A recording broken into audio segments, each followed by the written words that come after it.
Lieliski izcīnīta uzvara, Beata, stāsti. Jā, diena bijusi gara un nogurdinoša. Jau 12 stundas ar smaidu uz sejas esmu cīnījusies. Gala rezultāts ir bijās tāds, kādu bijām cerējuši sagaidīt no rīta. Stāsti, kā gāja pa braucieniem, kā gāja finālā? Tātad laika kontrolēs nepaveicās brauc pirmajā iebraucienā pa salīdzinoši dubļainu trasi, bet tik un tā izcīnīju otro laiku, pati bija pārsteigta, bija sagatavojusies jau uz kaut ko sliktāku.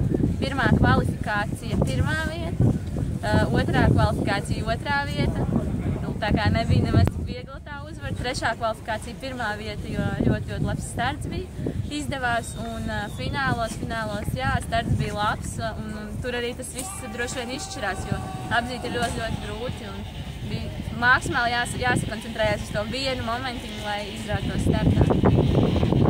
Kaspars Meņģelis finišēja otrais, bet sēdēja tev turpat astē. Stress nebija?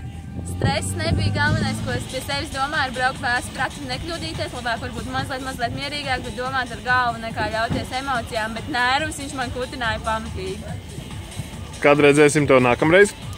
Tātad tiekamies šeit pat Vecpilī, trasi tikai būs otrā virzienā jau 1. augustā, un izskatās, ka arī 17. jūlijā būšu braukāt sacensībās Jelgavā.